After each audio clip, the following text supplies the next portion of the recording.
As the pandemic continues to hit us hard, 3 News Now is bringing you stories on how we can rebound from the effects.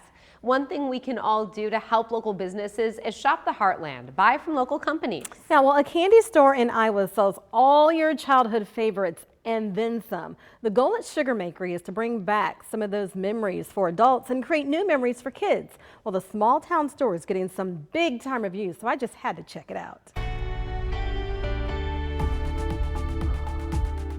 In the small town of Glenwood, Iowa, sits a cozy candy shop filled with goodies. We can always tell when a newcomer comes in because their eyes just get big and they don't know where to look. This entire store inspired by just one candy. Alexis McHugh's father always made almond butter toffee for his nurses. And we always used to joke that he had to make them candy so they'd be a little nicer to him because he was just ornery. And so he was passing away in hospice. And I said, "Do you want me to make your toffee and take it to your nurses?" And he said, "Yeah." 3 months after he died, she finally made her dad's toffee. And you know what? That toffee was probably the best toffee I've ever made. I was like, oh my God, I think I'm supposed to make candy. 5 years after making delicious treats at craft shows, her good friend Malcolm gave her the push she needed. We've always wanted a candy store, so let's open a candy store. And I feel like I remember putting my hands on my hips like, are you serious? And so we opened a candy store. The duo did their research. We went all over and went to a bunch of candy stores. The first thing that we always asked in their case was, do you make everything here? And never one time did somebody say, yes, we make everything. So it's like, oh, well, shoot, we got to make everything. It's not just the sweet treats in the case.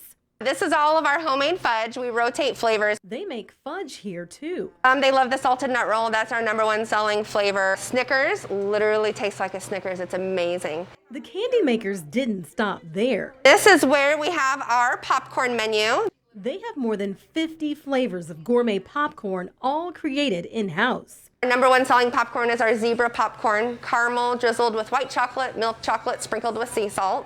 It goes so fast, they make those batches in 20-gallon tubs.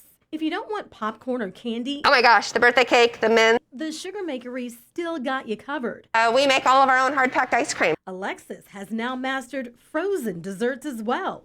We always make sure that we have some dairy-free options. And it's not just the homemade goodies.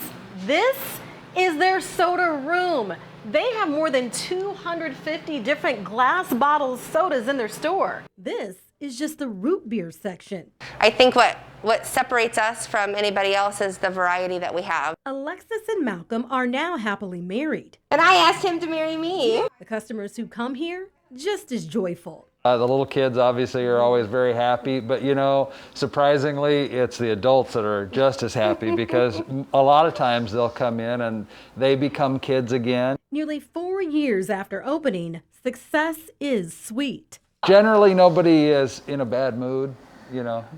They might be in a bad mood when they walk in, but they're happy when they leave. And that almond butter toffee, He would be so proud. Yeah. will always be a tasty tribute to her dad. Well, every Monday, Alexis and her crew make a brand new popcorn flavor. It's called Monday Munchies, and she's not done creating. Next on her list, hard candy, possibly candy canes by Christmas. Now, the Glenwood store did so well, they now have a second store in Council Bluffs. That store has the full dessert bakery that makes custom cakes. To see all those treats for yourself, go to sugarmakery.com. Both stores also offering Mother's Day arrangements, so call to place an order.